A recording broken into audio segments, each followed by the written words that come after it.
topics and opinions expressed in the following show are solely those of the host and their guests and not those of W4CY Radio, its employees, or affiliates.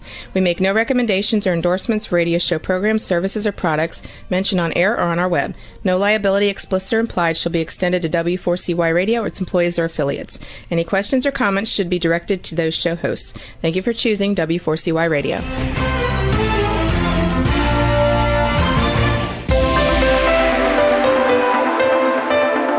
Churchill said, "Those who fail to learn from history are condemned to repeat it." Kevin Hallinan believes that certainly applies to business. Welcome to Winning Business Radio, here at W4CY Radio. That's W4CY.com. And now, your host, Kevin Hallinan.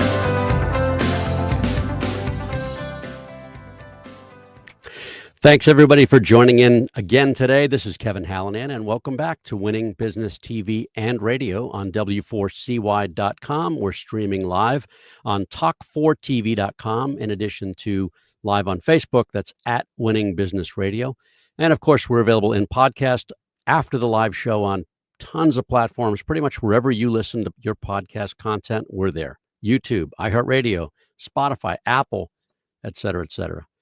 The mission of Winning Business Radio and TV, as regular viewers and listeners know, is to offer insights and advice to help people avoid the mistakes of others, to learn best practices, the how-tos, the what-tos, the what-not-tos, to be challenged and hopefully to be inspired by the successes of others.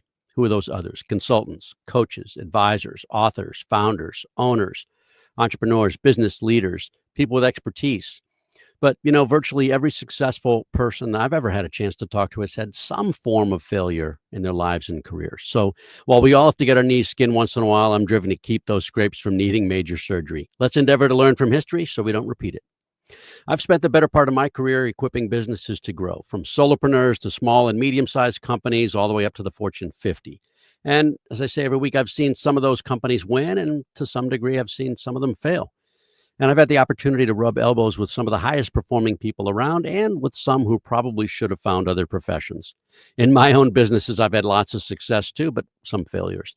I like to think I've learned a lot from those experiences. So you're going to hear from me, my opinions and insights. But more importantly, you're going to hear from experts, those consultants, coaches, authors, advisors, founders, owners, entrepreneurs, leaders. And today, no different. My guest is Katherine J.E.D. Dustin, president of J.E.D. Insurance and Financial Service Agency. Here's her bio. J.E.D. Dustin says she's proud to represent J.E.D. Insurance, where they specialize in assisting businesses to stay solvent and profitable through their risk management programs. Katie grew up in Foxborough, Mass. Better Home is the home of the New England Patriots. She's the middle child of four with an older sister, older brother, and a younger sister. Family has always been her foundation as they continue to inspire and support her in every step of her journey. After high school, Katie attended Bryant University in Smithfield, Rhode Island, where she earned a bachelor's of business administration with a focus in management. One pivotal moment in her college experience, I got a kick out of this, Katie, was taking a sales course, which she says she only signed up for to fulfill requirements. What started as a checkbox unexpectedly turned into a passion. That experience set the stage for her career path. Katie began her professional career at J.E.D. Insurance, which is her family's insurance agency.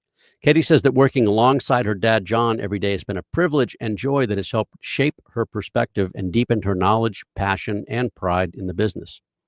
Early in her career, she attended the Hartford School of Insurance in Texas, where she gained invaluable insights into the company's product offerings.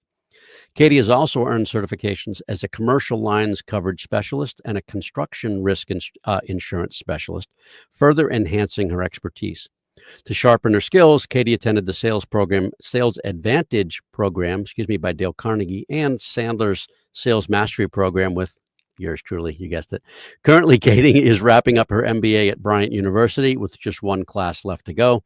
Balancing work and education has been a fulfilling experience and challenge that has fueled her growth.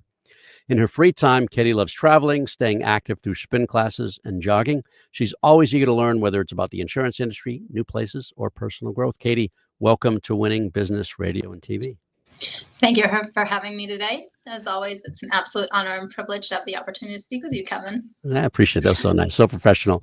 And we do know each other, audience. So I'm going to be a little bit of a wise guy, maybe. But listen, so thank you. I know you're running an agency. You're busy, and I really know, your time's at a premium. So thanks, seriously. Now, I know how important in family is to you. Tell us about your family. And I know you're a middle child like me, and we need people to like us. Yeah, I definitely always joke about being a middle Yeah. child. I joke that I had to grow up for the love through cleaning and hard work around the house. But in all seriousness, I do think that being a middle child has really helped because I always wanted to keep pace with my older Yeah. siblings and strive to be as good as they were. Might be a little competitive. I think they're very well aware of how competitive I am with all of them. And then, of course, I work for my dad. I'll be talking about him probably a lot Mm, throughout the show. So he's also in the insurance agency, how I got into it. And then my mom was a teacher's aide. And I think that, she mm. has skills, yeah, that a lot of people, you can't just learn. She's the most patient, kind person. And Well, honestly, if I could be like half the person she is, I would be very, very fortunate. So, nice, nice. So I want people to hear your background. You grew up in Foxborough, Mass, again, home of the New England Patriots. We had a great run, didn't we? And now it's not so good, but we'll see if Mike Vrabel has anything to do about it. But tell us what it was like to grow up in Foxborough, small town. yeah, definitely a small town. Grew up playing sports in Foxborough. Definitely Yeah. was a big part of growing up. Played soccer, basketball, and ran track. And had a lot of cousins in town and everything, so it was Mm. always fun as well. So that was one of my questions too. What were your early interests other than sports? I would say I predominantly focused on sports growing Hmm. up, which is interesting because I feel like I've since had to learn other passions to enjoy. Mm, But mm. working out has obviously been like the biggest passion I've had. Cool. We'll get to that later. And we'll also get to you were a student athlete in school too, in college too. We'll get to that. What made you choose to attend Bryant and to major in business administration? Yeah, so full transparency, when I was choosing a college, I will admit I was definitely not thinking long term. Mm, Initially, when I was looking at it, I liked the landscape, super green grass, nice fountain. yeah, yeah, Um, but it felt like a place that I'd call home, similar to yeah. the Foxborough small town. Bryant University was a small school, so Hmm. definitely what I was looking for. And then I also had my parents guiding me to help influence me to make a good, educated decision on where to be Yeah, going to college. And, it's known for their business program. Fortunately, I had somebody that was a couple years older than me in Foxborough, and she was already attending Bryant, so she invited me up. I was able to nice. attend some classes with her, and just really, see what it was like to be a college student for a day. I only applied to one school, which was dumb, but that's all I did. How many schools did you apply to? I applied to like 4 or 5 schools. Yeah, but Bryant was your first choice. Yeah, I was like between Bryant and Roger Williams. Both of them were like Hmm. beautiful campuses Yeah, in Rhode Island, yeah. but I think Bryant just was known for their business, so that's kind of what ended up driving me to go there. Nice. So this is one of the harder questions. Ready? No, it's not. Just kidding. What was one of your best lessons that you learned while at Bryant? I don't mean educationally. I mean in terms of maybe discipline or life skills or anything like that. Yeah, I would say that time management was probably Mm, the most important lesson I learned.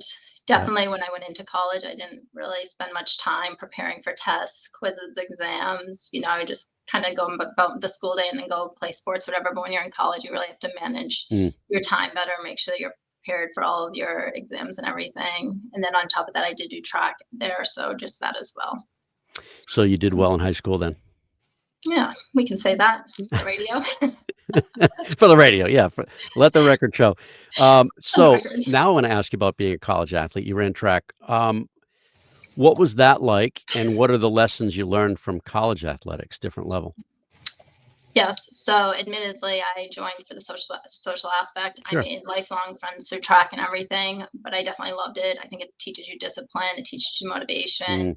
Mm, mm, I think consistency in anything you do is single-handedly the most important thing. So, having to go out every day and train for a certain amount of period mm, of time, it really transfers well into life skills. And then just being part of a team, regardless of the size or, the levels that people are at, is just really critical. Kind of teaches you like leadership skills and everything like that. I think time management is huge to me because you were very busy and you still had to get everything else done, right? Yeah. And in fact, I don't remember the stat, but there's a stat that, geez, I should know this, right? We'll just say that across the board, college athletes tend to perform better because they're forced to be better time managers. I'm not saying everybody, right? But The ones that figure it out, they tend to be better managers of their time, better setters of priority, and tend to have better grades. Yeah, I think definitely not with the priorities too. Yeah. But good college lesson is like prioritizing what you have to do. Really good. So when did you know? Did you go to Bryant expecting to be in the family business? Was that something that happened later? Talk about that. Yeah, I mean, I don't think most people necessarily like dream when they're growing up to You were get 4 years into old. Dad. insurance. Yeah, Yeah. when I was 4, I decided, but no. But I kind of always knew I was gonna get into it at some point. I was always Yep. around the business, so Mm. I would do like little tasks like faxing or sending Hmm. out letters and everything. And then over time, obviously, my role evolved, and I did have several internships in college and everything. But I think at the end of the day, I knew that this is where I was going to be Mm. long term, so it made sense to start after I graduated. And your sisters and brother didn't have the same interest. Nope, I'm the only sibling in it. Not to say Yep. that won't change, but Yep. my older sister's a nurse. Shout out to Hmm. all the nurses out there. Nice. Definitely hard workers. And Yeah. my brother's a strength coach up at Endicott College, and my younger sister's a tax specialist. Oh, cool. CPA. Payroll. Oh, Not payroll. CPA, Okay. yeah. Yep. All right. And so are they working at larger? Well, Endicott, that's a university. The nursing, is she working at a larger company or? Yeah, she's in a hospital in Newton. Okay. Big environment. Yep. Yep. And what about is it your younger sister that's the Yep. tax Yep. specialist? Is She's that a larger company? Yeah. Yep. It's Connect Pay. It's a Oh, yeah. pretty sizable company. So what do you think she's experiencing that you're not? What do you think you're experiencing that she's not, given the size differences of the companies? I would say that maybe like a different social environment, different Mm. culture. Hmm. But we, obviously we talk every day and we share a lot of similarities. At the end of the day, business is business, so you're there to Hmm. get work done. So I Yeah. think that, sometimes it's helpful though that she works at a larger company, just like bouncing ideas off her to see what they're doing and Yeah. potentially what we could implement to kind of to mirror that. And you're almost done with your MBA. What drove the decision to get the MBA? It's a lot of work working full time.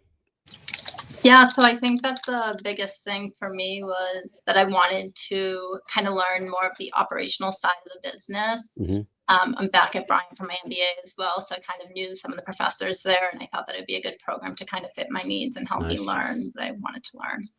Yeah, I didn't put that in the script here, but I did know that. And I'm glad you shouted that out. So, and Bryant seemed like a good fit again. Is it mostly online, on campus, or both? Yeah, it's 100% online, which Okay. definitely that's interesting for me. Mm. I went undergrad obviously in person, Right. Right. so it's definitely significantly different. You definitely have to manage your time. Everything's on your own schedule. But it's helpful, the teachers do post their weekly like lectures and everything. So So that was one of my questions. It's not live lectures, then it's on demand. yeah, whenever you Yeah. want to watch it, you can. Like we on a weekly basis. Sometimes we're playing catch up, but for the most part, it's on a weekly basis. It's radio. No, you're on it every time. I mean, you never missed it. I never miss an assignment. That's right. What was the hardest part? So far from the MBA program, I would Yeah. say the hardest part it has just been managing like work with school. Yeah. After like working all day, generally like to, get a quick workout in after work and then Yeah. trying to go home and like do schoolwork. It obviously at the end it'll be extremely rewarding, but sometimes Oh, it's yeah. hard to see that in the moment when you're like sitting down doing additional work. One class left. That's got to feel pretty good. It'll be feel better when you're done. But are you in it now, or do you have one more? No, it starts in March. I should be done by May. So I'll have the Nice. summer off. It'll be great. I'm not going to say congratulations till I see you afterwards. Yeah, perfect. Hold me accountable. All right. Last question before the break is what was a key takeaway or maybe a most important lesson you'd want to share about the MBA program? I think just making sure that you're investing as much time as possible and getting to know your pod mates. Every class has certain groups, and I think working together is obviously valuable. Everyone comes from different industries, different backgrounds. So kind of collaborating with them is super helpful. I've been in some that have been stronger than others, but when you're in a strong group, it definitely helps contribute to overall success of the group and the class and all of that. So different personality types as well, different levels of maybe, I don't know if commitment's the right word, time. You're dealing with all kinds of different people too, right? Oh yeah, I mean, Yeah. people of all different ages from all different Yeah. places in the world since it's online. So yeah, the different industries, different like experience levels and all of that. All right. I lied. One more question before the break. Were you about the same age as most of those students, or some older, some younger? No, a lot of them actually were older. A lot of them have a lot more Mm, experience. So I don't know if it was yeah. like a requirement, they just chose to go Mm. back or different reasons, I guess. Well, some people get the MBA right away, but a lot of people, I think actually, in my opinion, you were smart to work a while and figure it out, then do it, even though it was harder in terms of time. But just an opinion. All right, so we will be back, Katie, in 1 minute. Everybody who's watching and listening will be back in about 60 seconds with Katie Dustin of J.E.D. Insurance and Financial Service Agency. You're listening to Winning Business Radio with Kevin Hallinan on W4CY Radio. That's W4CY.com. Don't go away. More helpful information is coming right up, right here on Winning Business Radio.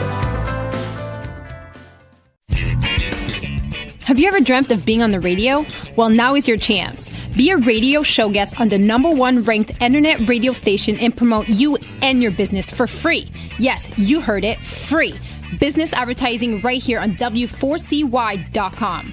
Call 561-506-4031 now to get booked on one of our shows. That's 561-506-4031. Get your free advertising now. And now back to Winning Business Radio with Kevin Hallinan, presenting exciting topics and expert guests with one goal in mind, to help you succeed in business. Here once again is Kevin Hallinan.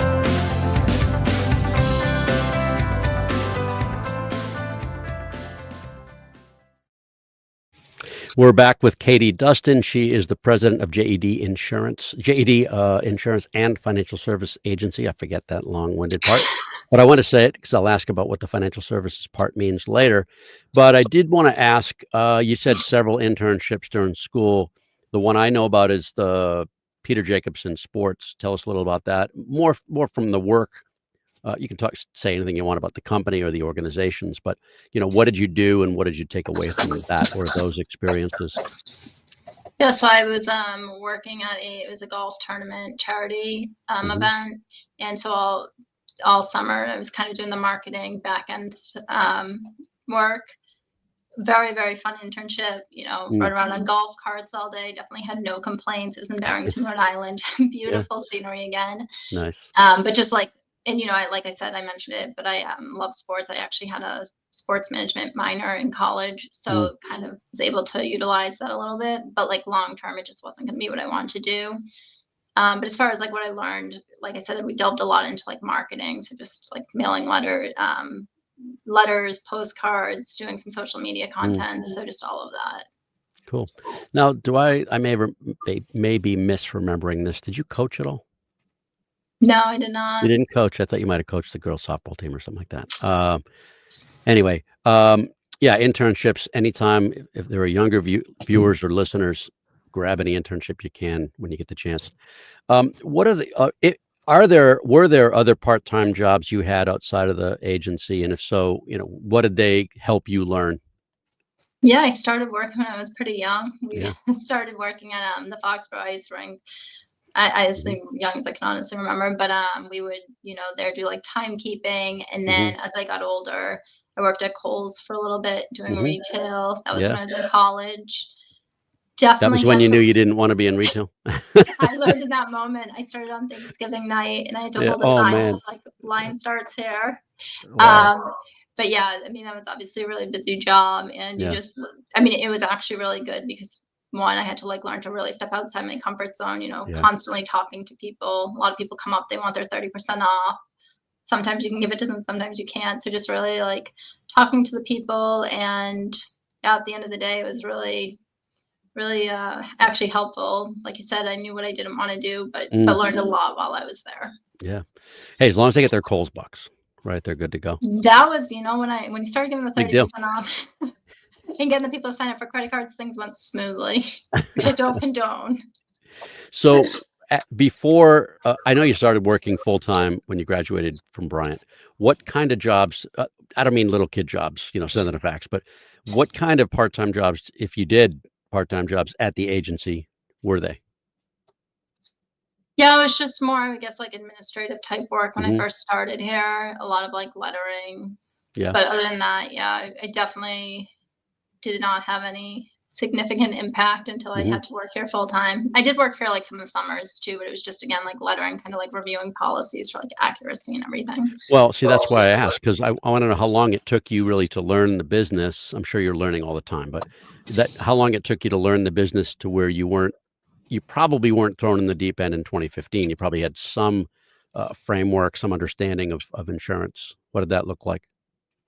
Yeah, I definitely am constantly learning. I mean, we work with all Mm, different types of industries and everything, but I would say that it took probably 2 or 3 years to get like a good foundation. mhm, And then obviously like the sales aspect was like a never, forever had to learn that as well. But as far as like the technical side, definitely mhm. continuing to learn it, but had a good foundation within like 2 or 3 years of working here. So what was onboarding and training like? Was it, in the fire? Was it you had to learn a lot? And, are there licenses that you need?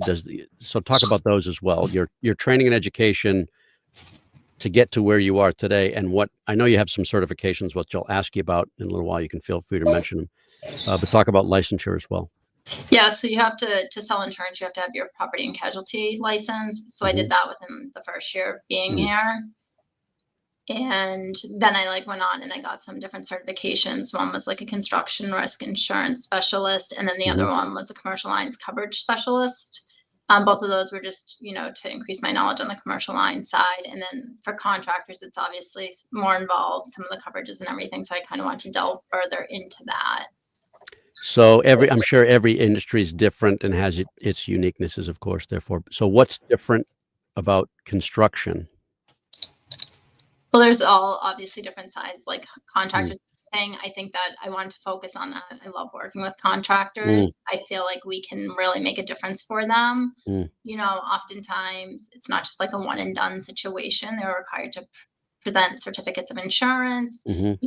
Their audits might be a little bit more intense because they need to show the certificates for subcontractors working under them. So I feel like I'm able to like help them get organized, really help them add value to their business so that they can kind of focus on what they do best, which is construction. Yeah, yeah. Yeah. Um, what, how long did it take you to get the license? What was that studying? Did you have to go to a class, or was that online? What did that look like? Yeah, so I did attend a 2-day class. It took Mhm, me, I want to say like 6 months. mhm. Love studying if you haven't gotten that. Just kidding. But yeah, it probably took about 6 months. Yeah. I think I had mentioned this in my bio. I went to the Hartford School of Mm, Insurance for 2 weeks, which I was able to absorb a ton of knowledge, and that was super mm. helpful. And I mean, to this day, I'm really grateful that I attended it. That's cool. W So that people understand, I know there probably a fair amount that do, but define personal lines and define commercial lines for the audience. Yeah, so the personal lines is for individuals. So it might be a homeowners and a personal Mhm, automobile insurance, mhm, personal umbrellas, which are very important. mhm, People might have boats, motorcycles, so anything that's under an individual name would fall into the personal lines. Whereas business, whether it's contractors, truckers, the mom and pop shops, that they're mhm. required to carry insurance, whether it be like workers' compensation, general liability, commercial umbrellas, commercial automobile policies, Directors and officers. directors and Do you officers. do Correct. nonprofit coverage as well? Yes, we do actually quite a bit of nonprofits. So, yeah, I've been on nonprofit boards. The one I'm in Rotary, and there's a policy that covers us if anything happens at an event or whatever. We're not personally Yes, liable, but you have to have insurance for that. yes, definitely Um, important to have directors and officers if you're on a board. mm. So you talked about,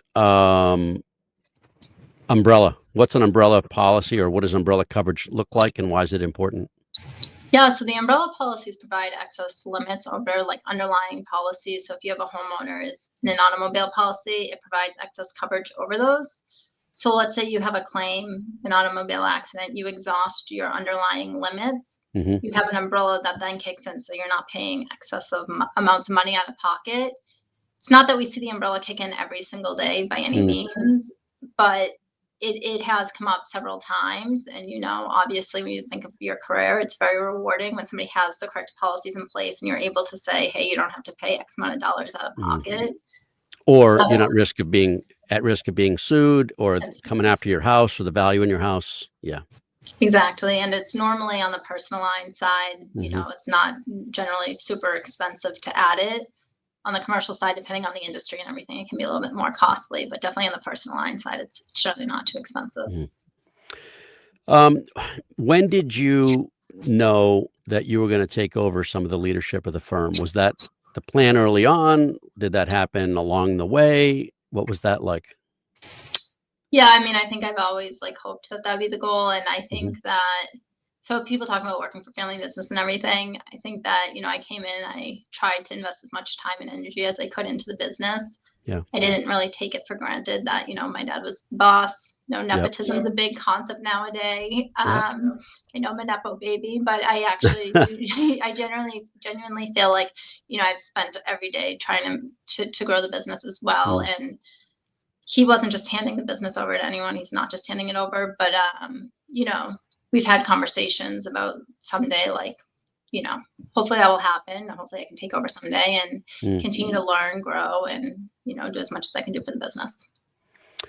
We'll get to more of that after the break. What do you think has most prepared you for the president role? I think honestly, working alongside my dad has been extremely beneficial. He is extremely knowledgeable. He's extremely educated. He has been very motivating and encouraging and supportive to all of my ideas as well.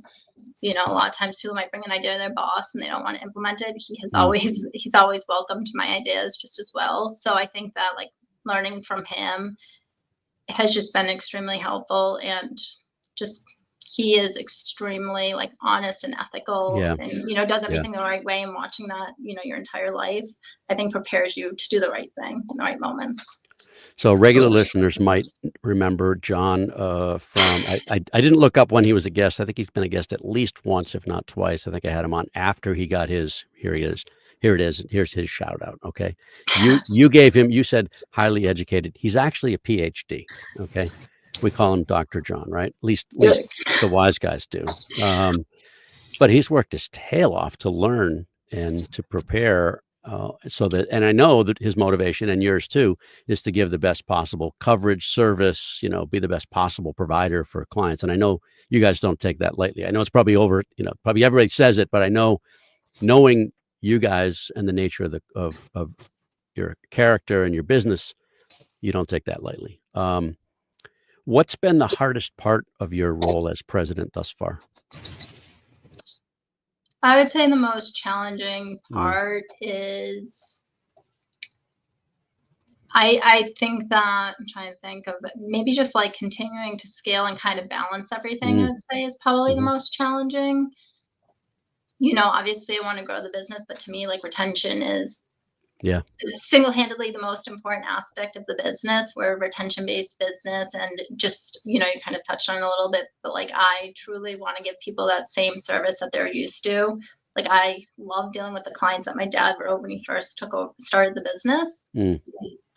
So for me, it's just balancing it all, you want to grow the business, but you also want to continue to support the current clients. And then also amongst the agency, you want everyone to not feel overwhelmed or anything. You want, so just kind of balancing everything. Yeah. All right, let's go to break right here. It's just about the bottom of the hour. We will be back in 60 more seconds with J.E.D. Dustin of J.E.D. Insurance and Financial Service Agency. You're listening to Winning Business Radio with Kevin Hallinan on W4CY Radio. That's W4CY.com. Don't go away. More helpful information is coming right up, right here on Winning Business Radio. The YP.com website is your local search engine. If you're looking for a good restaurant, it can help you find the right one nearby with ratings and reviews.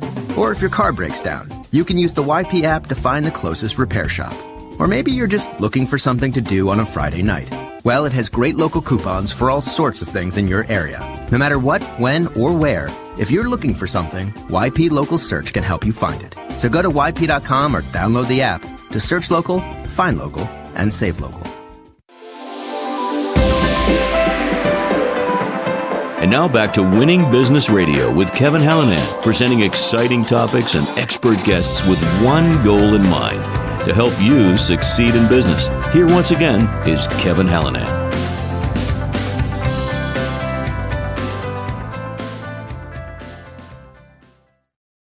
We're back with Katie Dustin. Katie, I've worked for two family businesses. I worked for my dad for a number of years, and I worked for my father-in-law for a bunch of years as well. Actually, longer than I worked for my dad. I worked for my dad when I was young, out of college, but young. What's been the biggest challenge? And I'll just put it there. I was going to editorialize. What's been the biggest challenge working with and for family? I would say that the biggest challenge is trying to overcome that people often just think that, like, oh, you're the boss's daughter or whatever. But I would say that, like I mentioned earlier, I definitely just try to put my best foot forward every day and invest as much time and energy as I can. I think that, like I said, generally speaking, my dad has been really welcoming to my ideas. So that's been helpful. He allows me to kind of do, add my own touch to the business. I feel like that would have been a really big challenge if we couldn't kind of, bring things current or whatever. So he's still very active in the business. Those that know him and you know that. How, though, has his role changed? He does like a lot of operational. I service a lot of his accounts and everything. He still goes out, meets with all clients and everything. So I would say, he's still very much in front of the clients and everything, but he does like a lot of the back end work, and he's been able to kind of hand off some of the work to me a little bit. Nice. And we'll change gears in just a second. Last question with regard to the role. You're a relatively young leader. Have there been any particular challenges given that you are a young leader? I don't think so. I don't try to like step on anyone's toes or anything. I think that, just like any business, sometimes people might be a little bit more hesitant to come to me, but I think that because, some of the people here have a lot of experience, like knowledge in the insurance, so we can bounce things off of each other. It's not just like a one-sided, like them feeling like they're always coming to me or me going to them or whatever. So I think that's been helpful. And do you consider yourself entrepreneurial? Yeah, I like to think so. Definitely like learning about business and everything. So and implementing different ideas. Well, if there's just avoid the question if you can't talk about it, but do you envision changes to the business or maybe directions you'd like to see the company go? Yeah, I would say I definitely want to see it continue to scale the business and everything. So continue to grow it and see what we can do. Cool. What is the size of your team? What does it look like? Right now we have 6 people in the office. So hopefully continue to grow that. And what roles are those people covering? So we have 3 commercial lines, including myself. Actually, we have 7 people. So we have John, myself, and then we have 2 commercial lines representatives, and we have 3 personal lines.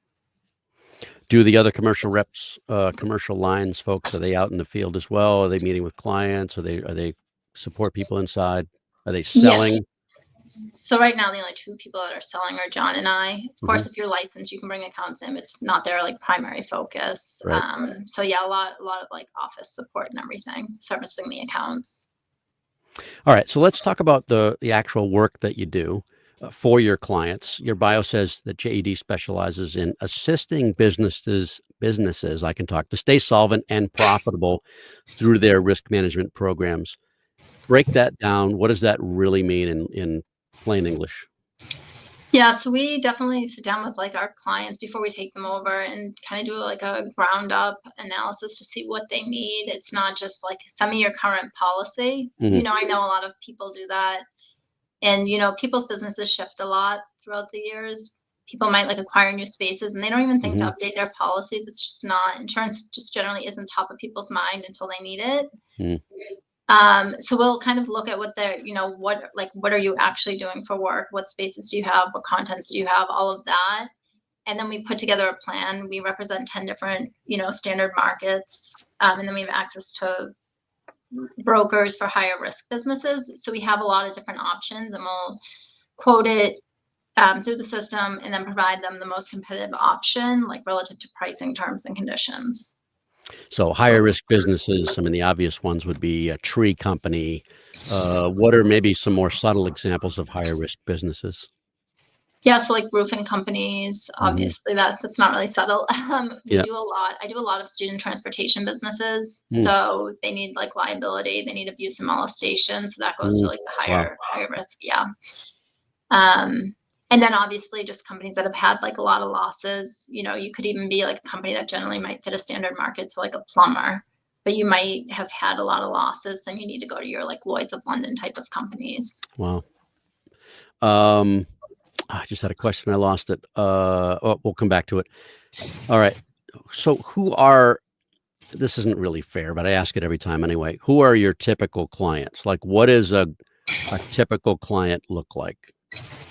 So we're definitely generalists and not specialists. So I Mhm. feel like none of our clients necessarily are alike, but I think the key thing is that we generally look for nice people. When I first started, my Yeah. dad Love always that. said like, Love that. Yeah. yeah, he would always say like, find nice clients, and it took me a little time to understand what he meant, but Mhm. now I get it. Yeah. And Not every client's a good client. And sorry to sound mean, but that's true.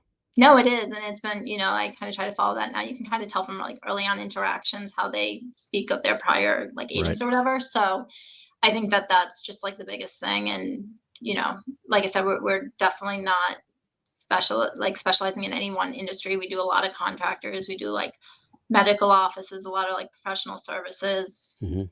like I said, transportation, contractors. So like all of that. So what's interesting is you said it, you alluded to it, and then said it plainly. Insurance is that thing that people don't get excited about, and they don't really need it until something happens, and then it's too late. You either have the right coverage or you don't. So how often do you find that people are over, or probably more often under covered? I would say that, I mean, When you're taking over some policies. yeah, I think that there's definitely times that it doesn't come up every day that they're underinsured, but Mm. generally speaking, if people are mad, the time that they're getting mad is during a claim that something went wrong, and that's when they're switching over. Yeah. Yeah. And I think, like I mentioned, like there's been times that people have switched over to us, and they just want to send their policies just because it's easier for them. But then I'm like, do you have this location? Oh no, we moved. So it's like, we try to do. That's like why we try to do annual meetings with clients to make sure Mhm. that everything's accurate. Yeah, or as rates can accurate as change by zip possible. code, for example, right? Exactly. So Yeah. that, and like, yeah, just making sure like if they're a contractor, for example, they might have a lot of different equipment, but it's constantly being changed out. So like making sure that's all current and up to date. So how do you deal with somebody with all those moving parts? Do they have to record every sale or acquisition of equipment, or do they just make sure they're covered enough for all of it? Yes, we try to sit down with everyone on an annual basis. I think since COVID, it's shifted a Mm. little. People want to do like online or just email more, but Mhm. ideally get in front of them and just kind of go through what they have in place, what should be different, try to educate them on the importance of, hey, if you get a new piece of equipment, it's $200,000, notify us, just send us the bill of sale so we can like update your policy accordingly. Yeah, for replacement cost coverage or whatever, right? Right. Gotta make sure it's accurate. All right. So it used to be the beer companies had the best commercials. Okay. Now I think it's the insurance companies have the best commercials. But having said that, what should like auto owners watch out for when dealing with national companies versus dealing with an agency?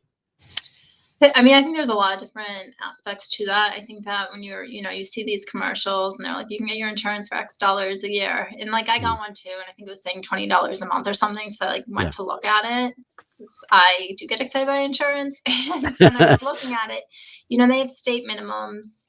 They're putting deductibles on things that you don't need deductibles on. So, I mean, coverage and price is one aspect of it. Mm.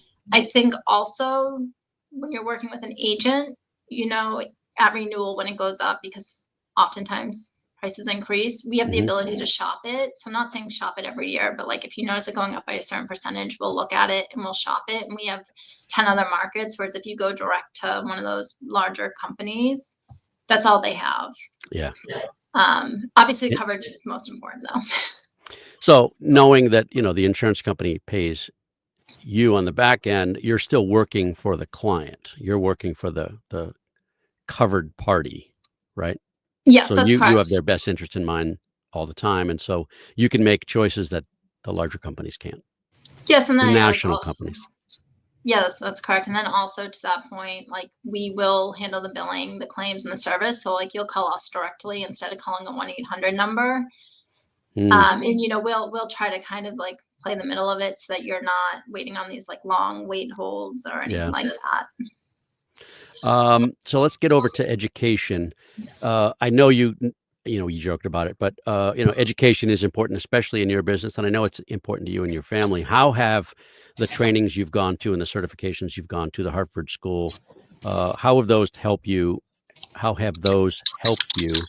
And were the certifications necessary to sell certain products, or were they for education? Yeah, it's all been for education. Mm, I didn't need them to the licensing, like I mentioned earlier, you do yeah, need, but as far as like the certifications, it was just additional education.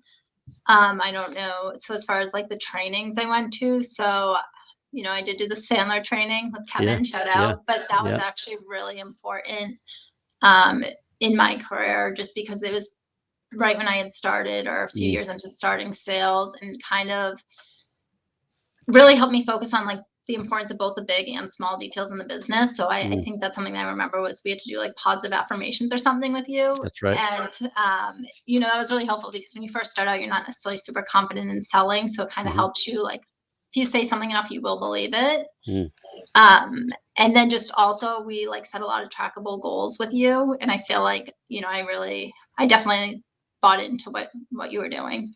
nice. In other words, Drank the drink the juice. Kool-Aid. That's right. Yeah, exactly. So when it comes to your insurance career, in some ways you're very experienced. In other ways, you're just beginning. What are you most proud of so far? I think that the thing I'm most proud of is like the client retention I've had. I Yeah. talk about it a lot. I truly can't like express enough. I think that, client retention is super important, shows that you're doing the right thing all the time for your clients. And, Mm, I want to continue to build my book of business, but you can't do that without like retaining your existing clients. mm. Where does most of your business come from? I'm in several different networking groups, so Hmm. it's all like word of mouth. We don't Right. do much social media posting or anything like that right now. So yeah, predominantly word of mouth. We get a lot from like payroll companies, Hmm. accountants, lawyers, so all of those industries. And are you doing any kind of traditional marketing, advertising slash marketing? Not at this moment, maybe going Yeah. forward. Right now it's very much so like word of mouth and just like Yeah. being in No, networking. I asked just out of curiosity. I think it's incredible that you can grow to the point where you guys are without doing that. That means you're doing a good job and that clients respect and, value what you do, and that's why they're opening their mouths and talking to others about you. So, all right, let's shift gears a little. What do you do when you're not working? Your bio said traveling, staying active through spin and jogging. Where do you like to travel to? Where have you been? Yeah, so I've been to Europe a few times. I think my Mhm. favorite trip was the last one I went on. I went to Ireland and Paris with my mom. It's her Nice. first time in Europe. It was my first time in Ireland. Nicest people I've ever met. I might be biased, but Yeah. um, other than that, I've been to like Italy. I've been to Spain. So just a lot of beautiful places. Portugal. But obviously, when you're working full time job, you can only really do that like once a year. So, Yeah. but yeah. And then I also do. I love working out. I try to do it every day after work. So just like going to spin classes Mm, or just running. that's cool. Um, Last couple questions. Who in the listening and viewing audiences should reach out to you, and why would they want to do that? I think anyone that could use a second opinion on their insurance Hmm. should reach out. I mean, we do a free risk analysis. It's no pressure to join, to sign up or anything, but we'll look at what Hmm. you have. We'll talk to you about what you have, review it, and then provide options. Sometimes, you might have a cheap policy that's not necessarily in your best, the best for you Hmm. as far as like coverage and everything. So I think it's important to have it reviewed, at least be educated with what you have, and then make an educated decision based off of that conversation. And do they have to be in Massachusetts, or can they be in other states? No, we're licensed in like all of New England, Texas, Chicago, California. So yeah, we have a lot of different states we're licensed in. So what if you got, it's awful. I won't use California as an example, but maybe somebody from Alabama called. Could you get licensure to cover them in short order? Yes, that is correct. Oh, good. Okay. Really, So, yeah. I mean, we have a big listening audience, and it's I'm not going to say worldwide, although there are those out of the country that are listening, but primarily all over U.S. So you could benefit from that, and they could benefit from reaching out to you. And so we have Katie's contact information. You saw it go across in the crawl. It is actually, give us the website. There it is right there. Thank you, Juan. JEDinsurance.com. Katie's email is going to follow, I'm guessing, right there. Why don't you tell us I know it's going to come in a second. As soon as we start talking, what's your email address? So it's Katie, Katie, Dustin, Dustin, at JEDinsurance.com. Perfect. Well, Katie, I really appreciate, there it is right there. I knew it would happen as soon as we said it. Thank you for giving us your time. I know I appreciated it. Hope you had a good time and appreciate you being here. Yeah, thank you for my first appearance on the radio. More to come. And thanks everybody for watching and listening. This is a show about business and business successes and challenges. If you've got concerns about the sales effectiveness or growth of your company, feel free to reach out to me. Whether your sales team is small, large, just you, or lots of people, you can reach me at one of my many email addresses. I like to say kevin@winningbusinessradio.com. I will get back to you. Our company is Winning Incorporated. We are part of Worldwide Sandler Training. We develop sales teams into high achievers and sales leaders into true coaches and mentors. Listen, we're not right for everybody, but maybe we should have a conversation if those thoughts are on your mind. Thank you to producer and engineer Juan for another job well done. I appreciate you. Be sure to join us next week. That's Monday, January 20th. We'll do it all again. Until then, this is Kevin Hallinan. You've been listening to Winning Business Radio with your host, Kevin Hallinan. If you missed any part of this episode, the podcast is available on Talk4 Podcasting and iHeartRadio. For more information and questions, go to winningbusinessradio.com or check us out on social media. Tune in again next week and every Monday at 4 p.m. Eastern Time to listen live to Winning Business Radio on W4CY Radio, W4CY.com. Until then, let's succeed where others have failed and win in business with Kevin Hallinan and Winning Business Radio.